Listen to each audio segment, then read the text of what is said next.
Gagawa tayo ng merienda. Mukhang hindi pantay. Pakiayos mo naman. Yan. Okay na? Okay na ba? Yan. So, meron tayong piatos at tirang tinapay dito. Ang gagawin natin, bubuksan muna natin ang piatos. Ilalagay natin sa ziplock. Pagkatapos, tatanggalin natin yung hangin ng ziplock. Then, dudurugin natin yan. Bahala ka na kung paano mo dudurugin. Basta ako, ito ang aking paraan ng pagdurog. Kung meron kayong food processor or blender, pwede nyong gamitin dito. So, ito, okay na to. Set aside muna natin yan at tirahin naman natin itong tinapay. Tatanggalin natin yung gilid niya or yung pinaka-crust ng tinapay.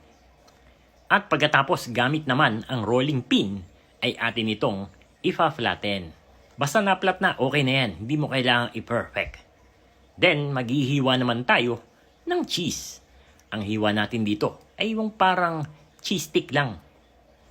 Next step, magbabati naman tayo dito ng 2 itlog.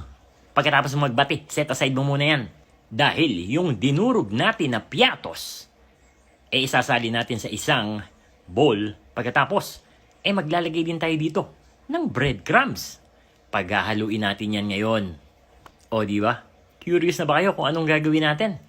Mukhang kakaiba nga ang ating recipe for today. Then maglalagay tayo dito ng 3 tablespoon ng harina. Niready lang muna natin yung pang-butter. Ngayon, balikan natin yung ating tinapay na naka-flat na. Lalagyan natin ito ng 1 pirasong cheese pagkatapos ating iro-roll. Teka, lalagyan natin ng itlog ang gilid niyan para hindi siya bumuka mamaya kapag atin ang ipipirito. So, ganyan lang ang gagawin natin sa iba pang mga natira. At pagkatapos ay magre-ready na tayo para i-coat na natin. Meron tayo ditong harina sa itlog. Kailangan well-coated ng itlog para kumapit yung ating breadcrumbs at piatos dito.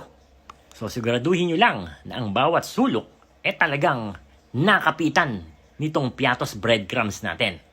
So okay na, magpainit naman tayo ngayon ng ating mantika. Kapag mainit na yan, isa lang nyo na. At dapat ang apoy ninyo ay medium to low heat lang para hindi siya mabilis masunog. Ang hanap lamang natin dito ay yung mag-crispy at golden brown ang kanyang kulay.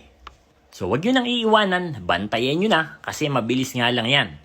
At gaya nga ng sinabi ko sa inyo, kapag yan ay golden brown na, pwede na natin yang ahunin isa-isa. Ready ka na ba? And there you have it, KND Nation, mga kadadilicious.